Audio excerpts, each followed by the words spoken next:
ಮಂಗಳೂರಲ್ಲಿ ಯಾವುದೋ ಒಂದು ಆಸ್ಪತ್ರೆಗೆ ಹೋಗ್ತೀನಿ, ನನ್ನ ಕಾರ್ಡ್ ಮಾಡಿಸ್ಕೊಂಡೇ ಇಲ್ಲ, ಎನ್ರೋಲೇ ಆಗಿಲ್ಲ, ನಂದು Aadhaar card, ration card, Aadhaar ನೋಂದಾಯಿಸಿರೋ ಮೊಬೈಲ್ ತೊಗೊಂಡೋದ್ರೆ ಸಾಕು, ಅಲ್ಲೇ ಆ ಕ್ಷಣದಲ್ಲಿ ಮಾಡ್ತಾರೆ. ಅದನ್ನು ಪೋರ್ಟಲ್ ಎಂಟ್ರಿ ಮಾಡ್ಲಿಕ್ಕೆ ಅಷ್ಟೇ, ಹಾಕಿದ್ರೆ ಡೀಟೇಲ್ ತೊಗೊಂಡು ಕಾರ್ಡ್ ಬೇಕಂತಿಲ್ಲ. ಇಲ್ಲ, ಈ ಬಗ್ಗೆ ಸಾಕಷ್ಟು ಪತ್ರಗಳು ಬರೆದಿದ್ದೀವಿ. ಮೊನ್ನೆ ಈಗ ಒಂದು ವಾರದಿಂದ ಕೂಡ ಒಂದು ಪತ್ರ ಬರೆದಿದ್ದೀನಿ. ಏನಂತಂದರೆ, ಸರ್ಕಾರದ ನಿಯಮಾನುಸಾರ ಏನೇನು ನೋಂದಾಯಿತ ಆಸ್ಪತ್ರೆಗಳಿದ್ದಾವೆ, ಯಾವ್ಯಾವ ಸೇವೆಗಳಿಗೆ ಒಡಂಬಡಿಕೆಯನ್ನು ಮಾಡಿಕೊಳ್ಳಲಾಗಿದೆ, ಆ ಸೇವೆಗೆ ತಕ್ಕಂತೆ, ಒಡಂಬಡಿಕೆಗೆ ತಕ್ಕಂತೆ ಸೇವೆಗಳನ್ನು ಅವರು ನೀಡಬೇಕಾಗುತ್ತೆ. ಈಗ ನಿನ್ನೆ ಪ್ರಶ್ನೆ ಬಂದಿದ್ದು ಎನಪಯ ಕೊಡಿಯಾಲ್ಬೈಲಲ್ಲಿ ಇದೆ ಅಂತ. ಅಲ್ಲಿಗೆ ಕೊಡಿಯಾಲ್ಬೈಲಲ್ಲಿ ಕಾರ್ಡಿಯಾಲಜಿ ಇದೆ, ನ್ಯೂರಾಲಜಿ ಇದೆ, ಯೂರಾಲಜಿ ಇದೆ,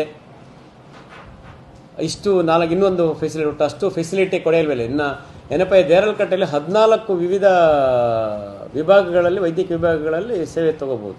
ಖಂಡಿತ ಇಲ್ಲ, ಇದು ಕೂಡ ಒಂದು 2A 2B ಏನಿದೆ ಪ್ರೊಸೀಜರ್ ಕೋಡು, ಅದು ಸೆಕೆಂಡ್ರಿ ಮತ್ತು ಸೆಕೆಂಡ್ರಿ ಕಾಂಪ್ಲಿಕೇಟೆಡ್ ಇದ್ದರೆ ಅದಕ್ಕೆ ಕೆಲವು ಸೆಕೆಂಡ್ರಿಗೆ ರೆಫರೆನ್ಸ್ ಕೊಡೋ ಹಾಗೆ ಇಲ್ಲ, ಕೊಡೋದೇ ನಾವೇ ಕೊಡಲ್ಲ,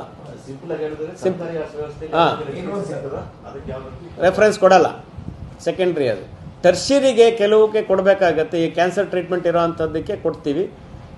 ಇನ್ನು ಎಮರ್ಜೆನ್ಸಿ ಇರೋ ಅಂಥದ್ದಕ್ಕೆ ಅದು ರೆಫರಲ್ಲೇ ಬೇಡ. ಈಗ ಹಾರ್ಟ್ ಅಟ್ಯಾಕ್ ಆಗಿರುತ್ತೆ, ಜೀವನ ಮರಣ ಸನ್ನಿವೇಶ ಇರುತ್ತೆ, ಅಥವಾ ಆಕ್ಸಿಡೆಂಟ್ ಆಗಿರ್ತಾರೆ, ರಸ್ತೆಯಲ್ಲಿ ಬಿದ್ದಿರ್ತಾರೆ, ಅವ್ರನ್ನ ನೇರವಾಗಿ ಎಂಪ್ಯಾನಲ್ಡ್ ಹಾಸ್ಪಿಟ್ಲಿಗೆ ತೊಗೊಂಡೋಗ್ಬೇಕು, ಅಲ್ಲಿ ಟ್ರೀಟ್ಮೆಂಟ್ ಮಾಡಬೇಕು. ಅದು ರೆಫರೆನ್ಸ್ ಅಗತ್ಯ ಕೇಳೋ ಹಾಗೆ ಇಲ್ಲ. ಅದಕ್ಕೆ ಮೊನ್ನೆ ಕೂಡ ಈಗ ಒಂದು 10 ದಿವಸ ಆಗಿದೆ ಲೆಟ್ರ್ ಬರೆದು ನಾನು ಎಲ್ಲ ಸಂಸ್ಥೆಗಳ ಪತ್ರ ಬರೆದಿದ್ದೀನಿ. ಸದ್ಯದಲ್ಲೇ ಒಂದು DC ಅವರ ಅಧ್ಯಕ್ಷತೆ ಒಂದು ಸಭೆ ಕರೀತೀನಿ. ಆಬಾ ಬೇರೆ, ABRK ಬೇರೆ, ಇದು ಕೂಡ ಸ್ಪಷ್ಟತೆ ಬೇಕಾಗುತ್ತೆ. ಆಬಾ ಅಂದರೆ ಆಯುಷ್ಮಾನ್ ಭಾರತ್ ಹೆಲ್ತ್ ಅಕೌಂಟ್.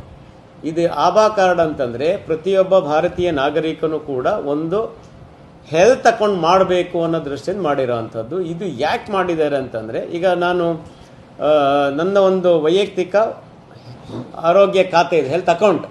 ಈ ಒಂದು ಯುನೀಕ್ ID ಕಾರ್ಡ್ ಬರುತ್ತೆ, ನಂಬರ್ ಬರುತ್ತೆ. ಈ ID ನಂಬರ್ ಇಟ್ಕೊಂಡು ನನ್ನ ಎಲ್ಲ ಹೆಲ್ತ್ ರಿಲೇಟೆಡ್ ಡಾಕ್ಯುಮೆಂಟ್ಸನ್ನು ಅದಕ್ಕೆ ಅಪ್ಲೋಡ್ ಮಾಡಲಾಗುತ್ತೆ.